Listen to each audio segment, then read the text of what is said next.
Good morning, students. Welcome back to my YouTube channel. Today, I am discuss about to the 10th class SST. The name of chapter is Natural Vegetation, Wildlife and Soils. In this session, I am discuss about to the 70 and 90 words question answers. Without wasting your time, we have start from this.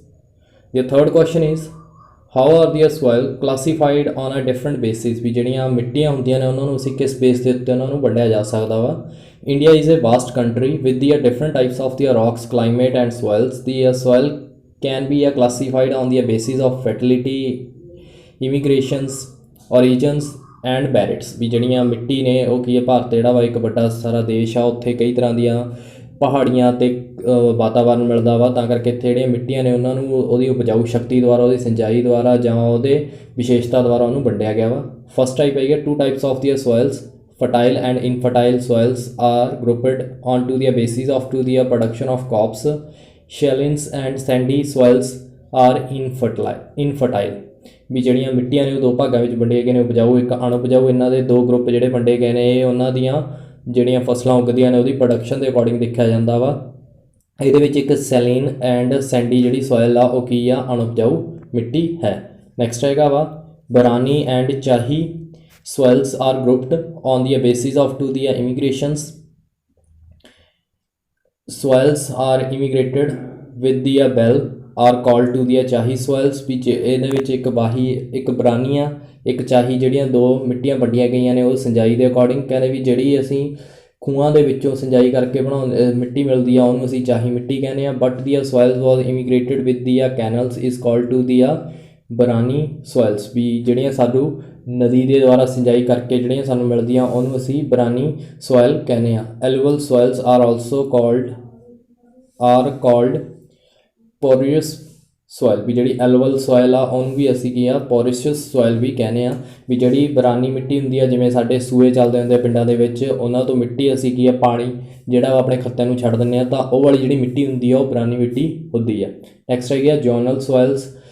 Zonal soils are grouped on the basis of origins। The zonal soils are a local soil, so zonal soils are transported soil। ਵੀ ਜਿਹੜੀ zonal soil ਹੁੰਦੀ ਆ ਉਹ ਕੀ ਹੁੰਦੀ ਆ, ਉਹ ਜਿੱਥੋਂ ਉਹ ਬਣਦੀ ਆ ਉਹਦੇ ਹਿਸਾਬ ਦੇ ਨਾਲ ਉਹਨੂੰ ਵੰਡਿਆ ਜਾਂਦਾ ਵਾ। ਇਹਨੂੰ ਅਸੀਂ ਲੋਕਲ ਸੋਇਲ ਵੀ ਕਹਿੰਦੇ, ਕਿਉਂਕਿ ਇਹ ਜਿਹੜੀ ਆਲੇ ਦੁਆਲੇ ਚੱਲਣ ਵਾਲੀਆਂ ਜਿਹੜੀਆਂ ਮਿੱਟੀਆਂ ਹੁੰਦੀਆਂ ਨੇ ਉਹੀ ਅਸੀਂ ਉਹਨੂੰ ਯੂਜ਼ ਕਰਦੇ ਹਾਂ। ਤਾਂ ਇਹ ਕੀ ਹੁੰਦੀ ਆ, ਇਹਨੂੰ ਟਰਾਂਸਪੋਰਟਡ ਸੋਇਲ ਵੀ ਕਿਹਾ ਜਾਂਦਾ, ਜਾਣੀ ਕਿ ਇਹਨੂੰ ਅਸੀਂ ਚੱਕ ਕੇ ਦੂਜੀ ਜਗ੍ਹਾ ਵੀ ਪਾ ਲੈਂਦੇ ਹਾਂ। ਜਿਵੇਂ ਕਿ ਕਈ ਖੱਤਿਆਂ ਦੇ ਵਿੱਚ ਕੀ ਕੀਤਾ ਜਾਂਦਾ ਵਾ, ਵੀ ਮਿੱਟੀ ਨੂੰ ਭੱਠਿਆਂ ਦੇ ਲਈ ਕਢਾਇਆ ਜਾਂਦਾ ਵਾ। ਤੁਸੀਂ ਜਾਣਦੇ ਹੋ ਵੀ ਜਦੋਂ ਅਸੀਂ ਉਹਨੂੰ ਮਿੱਟੀ ਨੂੰ ਕੱਢ ਲੈਂਦੇ ਹਾਂ ਤਾਂ ਜੋ ਜਿਹੜੀ ਵੀ ਸਾਡੀ ਜਿਹੜੀ ਉੱਪਰ ਜਿਹੜੀ ਖਤਮ ਹੋ ਚੁੱਕੀ ਆ ਅਨਫਰਟਾਈਲ ਆ ਉਹ ਮਿੱਟੀ ਉਹਦੇ ਵਿੱਚ ਚਲੀ ਜਾਵੇ, ਅਤੇ ਬਾਅਦ ਵਿੱਚ ਜਿਹੜੀ ਨੀਚੇ ਫਰਟਾਈਲ ਮਿੱਟੀ ਆ ਉਹਨੂੰ ਅਸੀਂ ਐਗਰੀਕਲਚਰ ਲੈਂਡ ਦੇ ਲਈ ਯੂਜ਼ ਕੀਤਾ ਜਾਵੇ। ਇਹ ਜ਼ਿਆਦਾਤਰ ਵਰਕ ਕੀਤਾ ਜਾਂਦਾ ਵਾ ਪਿੰਡਾਂ ਦੇ ਵਿੱਚ। Fourth question, write the short answer, short note on to the peats and marshes soil. ਵੀ ਪੀਟ ਜਿਹੜੀ ਸੋਇਲ ਆ ਉਹ covers and the area of 1500 square kilometer. It is found to the Sundarbans,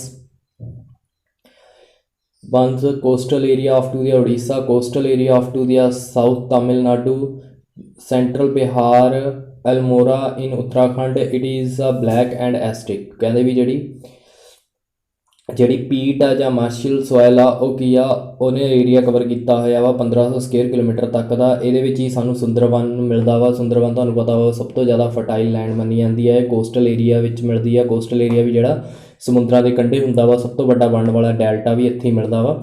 ਅਤੇ ਇਹਨਾਂ ਦੇ ਵਿੱਚ ਹੋਰ ਵੀ ਕਈ ਨੇ, ਜਿਵੇਂ ਉੜੀਸਾ ਦੇ ਵਿੱਚ ਹੈਗੀ ਆ, ਸਾਊਥ ਤਾਮਿਲਨਾਡੂ ਦੇ ਵਿੱਚ ਹੈਗੀ ਆ, ਕੇਂਦਰੀ ਬਿਹਾਰ ਦੇ ਵਿੱਚ ਹੈਗੀ ਆ, ਇਹਨਾਂ ਦੇ ਵਿੱਚ ਮਿਲਦੀ ਆ। ਇਹ ਕਾਲੇ ਰੰਗ ਦੀ ਹੁੰਦੀ ਆ ਅਤੇ ਇਹਨਾਂ ਦਾ ਨੇਚਰ ਕੀ ਹੁੰਦਾ, ਐਸਟਿਕ ਹੁੰਦਾ ਵਾ। It is also called to the black soil in Kerala. Kerala ਦੇ ਵਿੱਚ ਇਹਨੂੰ ਕਾਲੀ ਮਿੱਟੀ ਵੀ ਕਿਹਾ ਜਾਂਦਾ ਵਾ। Sometimes it takes from to the form of blue soil due to the excess of to the bacteria. ਕਈ ਵਾਰ ਇਹ ਕੀ ਆ, ਇਹਦਾ ਰੰਗ ਜਿਹੜਾ ਹੁੰਦਾ ਵਾ ਉਹ ਨੀਲਾ ਹੋ ਜਾਂਦਾ ਵਾ। ਕਿਉਂਕਿ ਇੱਥੇ ਜਿਹੜਾ ਬੈਕਟੀਰੀਆ ਨੇ ਉਹ ਜ਼ਿਆਦਾ ਵੱਧ ਜਾਂਦੇ, ਤਾਂ ਕਰਕੇ ਉਹਦਾ ਜਿਹੜਾ ਰੰਗ ਆ ਉਹ ਨੀਲਾ ਹੋ ਜਾਂਦਾ ਵਾ। ਨੈਕਸਟ ਹੈ, what is the different types of to the soil irrigation. ਵੀ ਜਿਹੜੀ ਮਿੱਟੀ ਦੇ ਵਿੱਚ ਮਿੱਟੀ ਦਾ ਖਲਣ ਕਹਿ ਦਿਓ ਜਾਂ ਫਿਰ ਕਹਿ ਦਿਓ ਮਿੱਟੀ ਦਾ ਬਹਿ ਜਾਣਾ, ਉਹ ਕਿੰਨੇ ਟਾਈਪਸ ਦਾ ਹੁੰਦਾ ਵਾ, ਉਹਦੇ ਬਾਰੇ ਦੱਸਣਾ ਵਾ। ਵੀ ਜਿਹੜਾ the soils irrigations are divided to parts ਵਿੱਚ ਦੋ ਤਰ੍ਹਾਂ ਦੇ ਹੁੰਦੇ ਆ। The types of the soil irrigations, sheet irrigation, ਵੀ ਜਿਹੜਾ ਸ਼ੀਟ ਦੇ ਤਰੀਕੇ ਨਾਲ ਵੀ ਜਾਣੀ ਕਿ ਇੱਕ ਹੀ ਪਰਤ ਉਠਾ ਕੇ ਲੈ ਜਾਂਦੀ ਆ। when the soils are washed away from to the thin layer by the water or a winds, it's called to the sheet irrigation. The fine split or clay is removed from to the top of soil। ਵੀ ਕੀ ਹੁੰਦਾ ਵਾ ਵੀ ਮਿੱਟੀ ਦੇ ਵਿੱਚ ਜਿਹੜਾ ਕੀ ਹੁੰਦਾ ਵਾ ਮੀਂਹ ਪੈਣ ਦੇ ਕਰਕੇ ਜਿਹੜੀ ਉਹਦੀ ਸਭ ਤੋਂ ਉੱਪਰਲੀ ਪਤਲੀ ਜੀ ਮਿੱਟੀ ਹੁੰਦੀ ਹੈ ਜਿਹੜੀ ਉਪਜਾਊ ਹੁੰਦੀ ਹੈ ਉਹ ਪਾਣੀ ਦੁਆਰਾ ਜਾਂ ਮਿੱਟੀ ਦੁਆਰਾ ਉਡਾ ਕੇ ਲੈ ਜਾਂਦੇ ਆ, ਉਹਨੂੰ ਅਸੀਂ ਸ਼ੀਟ ਇਰੀਗੇਸ਼ਨ ਕਹਿੰਦੇ ਆ। ਇਹਦੇ ਨਾਲ ਕੀ ਹੁੰਦਾ ਵਾ ਵੀ ਜਿਹੜੇ ਉਹਦੇ ਵਿੱਚ ਵਧੀਆ ਪਦਾਰਥ ਹੁੰਦੇ ਆ ਜਾਂ ਉਹਦੀ ਉਪਜਾਊ ਸ਼ਕਤੀ ਹੁੰਦੀ ਆ ਉਹ ਰਿਮੂਵ ਹੋ ਜਾਂਦੀ ਹੈ, ਕਿਉਂਕਿ ਉਹ ਟੌਪ ਦੇ ਉੱਪਰ ਹੁੰਦੀ ਆ ਮਿੱਟੀ ਦੇ ਉੱਤੇ, ਅਤੇ ਉਹ ਸਾਰੀ ਹਵਾ ਦੇ ਨਾਲ ਉੱਡ ਜਾਂਦੀ ਹੈ। ਨੈਕਸਟ ਹੈਗਾ ਵਾ gully irrigations. It is done by the running of the water by cutting of to the channel. The gullies and ravines are founded by the rapid runoff. The bad land is formed due to the clay soils in the Chambal valley.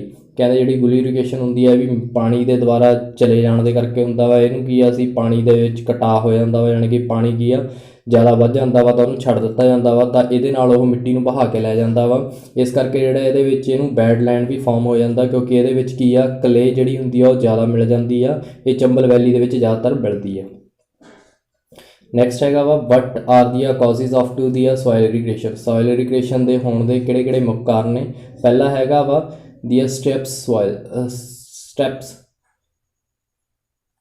slopes. The step slopes affected by the rapid of to the running of the water, but the steep slopes intensity of the soil irrigation increase। ਕਹਿੰਦੇ ਇਹਦੇ ਨਾਲ step ਸੋਇਲਸ ਦਾ ਮਤਲਬ slope ਕੀ ਹੁੰਦੀ ਆ ਵੀ ਜਿਵੇਂ ਪਹਾੜਾਂ ਦੇ ਵਿੱਚ ਜ਼ਿਆਦਾਤਰ ਹੁੰਦੀ ਆ ਪ੍ਰੋਬਲਮ। ਇੱਥੇ ਕੀ ਹੁੰਦਾ ਵੀ ਜੇਕਰ ਜ਼ਿਆਦਾ ਮੀਂਹ ਪੈਂਦਾ ਵਾ ਤਾਂ ਇਹ ਪਾਣੀ ਦੇ ਨਾਲ ਮਿੱਟੀ ਜਿਹੜੀ ਆ ਉਹ ਬਹਾ ਕੇ ਲੈ ਜਾਂਦਾ ਵਾ, ਇਹਦੇ ਕਰਕੇ ਜਿਹੜੀ ਮਿੱਟੀ ਦਾ ਖਲਣ ਜ਼ਿਆਦਾ ਹੋਣ ਲੱਗ ਜਾਂਦਾ ਵਾ, ਤਾਂ ਕਰਕੇ ਪ੍ਰੋਬਲਮ ਅਰਾਈਜ਼ ਹੁੰਦੀ ਆ। ਟੋਰੀਨੈਂਟਲ rainfall. The heavy rainfall of the ਲੂਜ਼ਿਸ the soil particles. ਵੀ ਜੇਕਰ ਜ਼ਿਆਦਾ ਮੀਂਹ ਪੈਣ ਲੱਗ ਜਾਵੇ ਜਾਂ ਮੀਂਹ ਦਾ ਫਟਣਾ ਵੀ ਕਹਿ ਦਿੰਦੇ ਆ, ਤਾਂ ਉਹਦੇ ਨਾਲ ਕੀ ਹੁੰਦਾ ਜਿਹੜੀ ਮਿੱਟੀ ਦੇ ਪਾਰਟੀਕਲਸ ਹੁੰਦੇ ਆ ਉਹ ਆਪਣੇ ਨਾਲ ਲੈ ਜਾਂਦਾ ਵਾ। Strong winds. The winds and the dust storms blow away from to the soil in the dry area. This process is called to the deflation known as deflation. ਵੀ ਸਟਰੋਂਗ ਵਿੰਡਸ ਜਿਵੇਂ ਕਿ ਸਾਡੇ ਵੀ ਅੱਜ ਕੱਲ੍ਹ ਪੰਜਾਬ ਦੇ ਵਿੱਚ ਵੀ ਕੀ ਆ ਧੂੜ ਭਰੀ ਆਉਂਦੀਆਂ ਚੱਲਦੀਆਂ ਰਹਿੰਦੀਆਂ ਨੇ। ਬਾਕੀ ਜੋ ਇਹਦਾ ਸਭ ਤੋਂ ਵੱਡਾ ਉਦਾਹਰਨ ਲੈਣਾ ਚਾਹੁੰਦਾ ਜਿਹੜਾ ਅੱਜ ਦੇ ਕਰੰਟ ਟਾਈਮ ਦੇ ਵਿੱਚ ਜਿਹੜਾ ਵਾ ਆਪਾਂ ਨੂੰ ਜਿਹੜਾ ਵਾ ਸਾਈਕਲੋਨ ਉੱਠਿਆ ਹੋਇਆ ਵਾ ਉੱਧਰ ਵੈਸਟ ਬੰਗਾਲ ਸਾਈਡ ਅਤੇ ਮੁੰਬਈ ਦੇ ਵਿੱਚ, ਜਿਹਦੇ ਕਰਕੇ ਸਾਰੀ ਕੰਟਰੀ ਕੀ ਹੈ ਅਫੈਕਟਡ ਹੋ ਰਹੀ ਆ। ਇਹਦੇ ਕਰਕੇ ਕੀ ਹੋ ਰਿਹਾ ਮਿੱਟੀ ਦੇ ਨਾਲ ਉਹ ਸਾਰੀ ਜਿਹੜੀ ਵਧੀ ਮਿੱਟੀ ਹੁੰਦੀ ਆ ਉਹ ਆਪਣੇ ਨਾਲ ਲੈ ਜਾਂਦਾ ਵਾ, ਤਾਂ ਕਰਕੇ ਉੱਥੇ ਕੀ ਆ ਵੀ ਜਿਹੜੀ ਉਪਜਾਊ ਸ਼ਕਤੀ ਹੈ ਮਿੱਟੀ ਦੀ ਉਹ ਖਤਮ ਹੋ ਜਾਂਦੀ ਆ। Overgrazing. Due to the overgrazing the vegetations becomes to be thin to protect the soil. The rain and winds are easily roads by the losing soil. ਕਹਿੰਦੇ ਵੀ ਜਿਹੜੇ ਅਸੀਂ ਜ਼ਿਆਦਾ ਘਾਹ ਚਰਾਉਂਦੇ ਆ ਪਸ਼ੂਆਂ ਦੇ ਨਾਲ, ਤਾਂ ਇਹਦੇ ਨਾਲ ਕੀ ਹੁੰਦਾ ਵਾ ਵੀ ਜਿਹੜੀ ਮਿੱਟੀ ਹੁੰਦੀ ਆ ਉਹਦੀ ਜਿਹੜੀ ਪਤਲੀ ਥਿਨ ਹੁੰਦੀ ਆ ਉਹਨੂੰ ਪ੍ਰੋਟੈਕਟ ਕਰਨ ਵਾਲੀਆਂ ਚੀਜ਼ਾਂ ਸਾਰੀਆਂ ਖਤਮ ਹੋ ਜਾਂਦੀਆਂ ਨੇ। ਮੀਂਹ ਅਤੇ ਹਵਾ ਦੇ ਨਾਲ ਉਹ ਈਜ਼ੀਲੀ ਉਹ ਮਿੱਟੀ ਦੇ ਜਿਹੜੇ ਲੂਜ਼ ਪਾਰਟੀਕਲ ਹੁੰਦੇ ਆ ਉਹਦੇ ਨਾਲ ਉੱਡ ਜਾਂਦੇ ਆ, ਤਾਂ ਕਰਕੇ ਉਹ ਲੈਂਡ ਜਿਹੜੀ ਆ ਉਹ ਖਰਾਬ ਹੋ ਜਾਂਦੀ ਹੈ। Over cropping. The crop rotation was maintained the soil fertility, but overcropping and shifted to the cultivations readily soil infertile।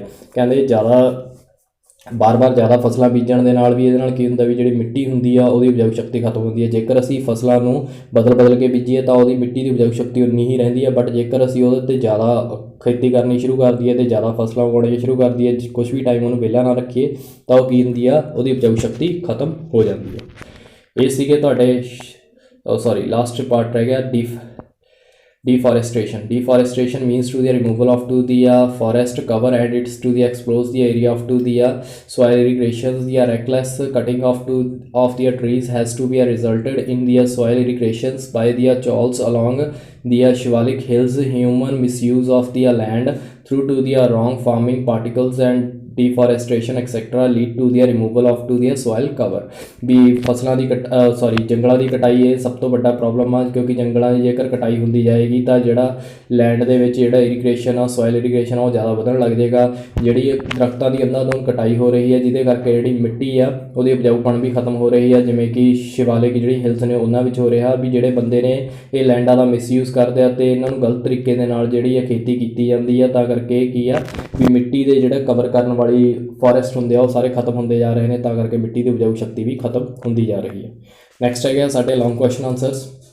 Explain the classification of to the natural vegetation of the India as various basis. ਵੀ ਅਸੀਂ natural ਵੈਜੀਏਸ਼ਨ ਕੁਦਰਤੀ ਜਿਹੜੀ ਬਨਸਪਤੀ ਆ ਉਹਨਾਂ ਨੂੰ ਵੰਡਣਾ ਵਾ ਇੰਡੀਆ ਦੇ ਡਿਫਰੈਂਟ ਬੇਸਿਸ ਦੇ according. The natural vegetation of the India can be divided into the following 5 parts of the basis of geographical factors. ਵੀ ਸਾਡੇ ਜੋਗ੍ਰਾਫੀਕਲ ਫੈਕਟਰ ਦੇ ਅਕੋਰਡਿੰਗ ਅਸੀਂ ਇਹਨਾਂ ਨੂੰ 5 ਪਾਰਟ ਦੇ ਵਿੱਚ ਵੰਡਿਆ ਹੋਇਆ। Evergreen forest and tropical evergreen forest ਵੀ ਜਿਹੜੇ ਸਦਾਬਹਾਰ ਹਰੇ ਭਰੇ ਰਹਿੰਦੇ ਆ ਉਹ ਵਾਲੇ ਜੰਗਲ। The ever forest are found to the those parts of the India where is the average rainfalls is 200 centimeter more. These forests are mostly found into the Tarai region of the western Himalaya and western Ghat and Andaman island. ਵੀ ਜਿਹੜੇ ਇਹੋ ਜਿਹੇ ਹਰੇ ਭਰੇ ਦਰਖਤ ਹੁੰਦੇ ਆ ਜਾਂ ਹਰੇ ਭਰੇ ਜੰਗਲ ਹੁੰਦੇ ਆ ਉਹ ਸਾਨੂੰ ਉੱਥੇ ਮਿਲਦੇ ਆ ਜਿੱਥੇ ਕਿ ਸਾਲਾਨਾ ਵਰਖਾ 200 ਸੈਂਟੀਮੀਟਰ ਤੋਂ ਵੀ ਵੱਧ ਹੁੰਦੀ ਆ, ਅਤੇ ਇਹ ਜ਼ਿਆਦਾਤਰ ਤਰਾਈ ਦੇ ਏਰੀਏ ਦੇ ਵਿੱਚ ਮਿਲਦੇ ਆ ਜਿੱਥੇ ਕਿ ਹੁੰਦਾ ਪਾਣੀ ਦੀ ਅਵੇਲੇਬਿਲਿਟੀ ਬਹੁਤ ਜ਼ਿਆਦਾ ਵਾ। ਇਹ ਸਾਨੂੰ ਈਸਟਰਨ ਹਿਮਾਲਿਆ ਦੇ ਵਿੱਚ ਜਾਂ ਵੈਸਟਰਨ ਘਾਟ ਦੇ ਵਿੱਚ ਜਾਂ ਅੰਡੋਮਾਨ ਆਈਲੈਂਡ ਦੇ ਵਿੱਚ ਇਹ ਸਾਨੂੰ ਮਿਲਦੇ ਆ। ਡੈਕਲਸ ਫੋਰੈਸਟ ਜਾਂ ਔਰ ਮਾਨਸੂਨ ਫੋਰੈਸਟ, ਜਿਹੜੇ ਮਾਨਸੂਨ ਜੰਗਲ ਨੇ ਉਹਨਾਂ ਬਾਰੇ ਦੱਸਣਾ ਵਾ। These forest are founded in to the those parts of the India where is the average rainfall is to the between 60 to 200 centimeter. These forests are mainly found on the lower slope of to the Himalayas, Chota Nagpur, Gangtok Valley and eastern slope of to the western Ghat. ਕਹਿੰਦੇ ਵੀ ਇਹ ਜਿਹੜੇ monsoon ਵਾਲੇ ਜੰਗਲ ਨੇ ਇਹ ਸਾਨੂੰ ਉੱਥੇ ਮਿਲਣਗੇ ਜਿੱਥੇ ਕਿ ਜਿਹੜੀ ਵਰਖਾ ਵਾ ਉਹ ਕਿੰਨੀ ਆ 60 ਤੋਂ ਲੈ ਕੇ 200 ਸੈਂਟੀਮੀਟਰ ਦੇ ਵਿੱਚ ਹੁੰਦੀ ਆ। ਇਹ ਜ਼ਿਆਦਾਤਰ ਸਾਨੂੰ ਲੋਅਰ ਸਲੋਪ ਜਿਹੜੀ ਹਿਮਾਲਿਆ ਦੀ ਆ ਸਭ ਤੋਂ ਨਿਚਲੀ ਸਲੋਪ ਆ ਉੱਥੇ ਮਿਲਦੇ ਆ, ਜਾਂ ਛੋਟਾ ਨਾਗਪੁਰਮ ਦੇ ਵਿੱਚ ਜਾਂ ਈਸਟਰਨ ਸਲੋਪ ਦੇ ਵਿੱਚ ਜਿਹੜਾ ਵੈਸਟਰਨ ਘਾਟ ਦੇ ਵਿੱਚ ਆ ਉੱਥੇ ਇਹ ਜੰਗਲ ਮਿਲਦੇ ਨੇ। ਨੈਕਸਟ ਆਏਗਾ ਵਾ ਸੈਮੀ ਡੈਜ਼ਰਟ ਫੋਰੈਸਟ। ਇਹਨੂੰ ਅਸੀਂ ਕਹਿੰਦੇ ਹਾਂ ਜਿਹੜੀ ਥੋੜ੍ਹੀ ਜਿਹੀ ਮਾਰੂਥਲੀ ਹੁੰਦੀ ਆ, ਜ਼ਿਆਦਾ ਮਾਰੂਥਲ ਨਾ ਹੋਵੇ, ਥੋੜ੍ਹਾ ਜਿਹਾ ਮਾਰੂਥਲੀ ਹੋਵੇ, ਯਾਨੀ ਕਿ ਥੋੜ੍ਹੀ ਰੇਤਲੀ ਜ਼ਮੀਨ ਹੋਵੇ। ਕਿੱਥੇ ਮਿਲਦੇ ਆ ਜੰਗਲ? Such forest India is found in to the Rajasthan, western Haryana, south west Punjab and Gujarat. ਇਹਨਾਂ ਸਟੇਟਸ ਦੇ ਵਿੱਚ ਇਹ ਮਿਲਦੀ ਆ। ਨੈਕਸਟ ਹੈਗੀ ਆ ਡੈਜ਼ਰਟਸ ਔਰ ਥੋਨੀਸ ਫੋਰੈਸਟ, ਵੀ ਕੰਡਿਆਲੀ ਬਨਸਪਤੀ ਜਾਂ ਮਾਰੂਥਲੀ ਬਨਸਪਤੀ ਕੀ ਆ। The thornous bushes are the typical vegetation of the such forest. Such forests are found into the part of Rajasthan and Kutch. ਵੀ ਇਹ ਰਾਜਸਥਾਨ ਜਾਂ ਕੱਛ ਦਾ ਏਰੀਆ, ਜਿਵੇਂ ਮੈਂ ਤੁਹਾਨੂੰ ਦੱਸਾਂ ਇਹ ਕੱਛ ਦਾ ਏਰੀਆ ਗੁਜਰਾਤ ਦੇ ਵਿੱਚ ਪੈਂਦਾ ਵਾ, ਅਤੇ ਗੁਜਰਾਤ ਦੇ ਕੁਛ ਕੁ ਏਰੀਆ ਦੇ ਵਿੱਚ ਅਤੇ ਰਾਜਸਥਾਨ ਦੇ ਸਾਰੇ ਪਾਰਟਸ ਦੇ ਵਿੱਚ ਇਹ ਜਿਹੜੇ ਜੰਗਲ ਨੇ ਮਿਲਦੇ ਨੇ। ਨੈਕਸਟ ਹੈਗਾ ਵਾ forest of the delta regions and tribal forest, ਵੀ ਜਿਹੜੇ ਡੈਲਟਾ ਰੀਜਨ ਦੇ ਨਾਲ ਜਿਹੜੇ ਜੰਗਲ ਬਣਦੇ ਆ ਉਹਨਾਂ ਬਾਰੇ ਦੱਸਣਾ। Such forest are founded in to the deltas of the rivers. Such forest in the India are founded in the deltas and Mahanadi, Godavari, Krishna, ਚਰੰਬਰੀ, ਗੰਗਾ ਐਂਡ ਬ੍ਰਹਮਪੁੱਤਰਾ ਰਿਵਰਸ। ਇਹ ਜਿਹੜੇ ਫੋਰੈਸਟ ਹੈ ਸਾਨੂੰ ਮਿਲਦੇ ਆ ਡੈਲਟਾ, ਜਿੱਥੇ ਡੈਲਟਾ ਬਣਦੇ ਜਿਵੇਂ ਸੁੰਦਰਵਨ ਇਹੋ ਜਿਹੇ ਡੈਲਟਾ ਦੇ ਕੋਲ ਜਿਹੜੇ ਬਣਦੇ ਆ। ਜ਼ਿਆਦਾਤਰ ਮਹਾਨੰਦੀ, ਗੋਦਾਵਰੀ, ਕ੍ਰਿਸ਼ਨਾ, ਗੰਗਾ ਅਤੇ ਬ੍ਰਹਮਪੁੱਤਰਾ ਦੇ ਜਿਹੜੇ ਏਰੀਆ ਰਿਵਰਸ ਦੇ ਦੁਆਰਾ ਬਣੇ ਹੁੰਦੇ ਨੇ ਉੱਥੇ ਇਹ ਮਿਲਦੇ ਨੇ। Last point of this session is mountain forest, ਵੀ ਜਿਹੜੇ ਪਹਾੜਾਂ ਦੇ ਉੱਤੇ ਮਿਲਦੀਆਂ ਨੇ ਬਨਸਪਤੀਆਂ। Mountain forest or the natural vegetation of to the Himalaya. The forest are this types is found in the slope of mountains.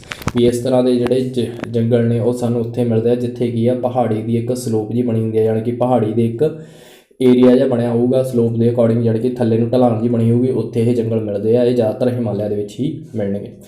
ਇਹ ਸੀਗਾ ਅੱਜ ਦਾ ਸੈਸ਼ਨ ਜਿਹਦੇ ਵਿੱਚ ਅਸੀਂ ਗੱਲ ਕੀਤੀ ਆ very short question answer the and long question answer ਦੀ। ਅਤੇ ਮੈਂ ਹੁਣ ਇਹ ਆਪਣਾ ਜਿਹੜਾ ਚੈਨਲ ਦੇ ਉੱਤੇ SST ਦੀ 10th ਕਲਾਸ ਦੀ ਵੀਡੀਓਜ਼ ਕੰਟੀਨਿਊਸਲੀ ਰੱਖਾਂਗਾ, ਅਤੇ ਹੁਣ ਤੁਹਾਨੂੰ ਕੋਈ ਵੀ ਕੰਪਲੇਂਟਸ ਦਾ ਕੋਈ ਮੌਕਾ ਨਹੀਂ ਮਿਲੇਗਾ। ਜੇਕਰ ਫਿਰ ਵੀ ਕਿਸੇ ਚੀਜ਼ ਦੀ ਕੋਈ ਤੁਹਾਨੂੰ ਪ੍ਰੋਬਲਮ ਆ ਰਹੀ ਆ ਤਾਂ ਪਲੀਜ਼ ਮੇਰੇ ਕਮੈਂਟ ਬਾਕਸ ਦੇ ਵਿੱਚ ਜ਼ਰੂਰ ਲਿਖੋ, ਤਾਂ ਜੋ ਮੈਂ ਤੁਹਾਡਾ ਉਸ ਚੀਜ਼ ਦਾ ਸੌਟ ਆਊਟ ਕਰਕੇ ਤੁਹਾਨੂੰ ਬੈਟਰ ਅੰਡਰਸਟੈਂਡਿੰਗ ਦੇ ਸਕਾਂ ਆਪਣੇ YouTube ਚੈਨਲ ਉੱਤੇ। Thanks a lot watching for my session.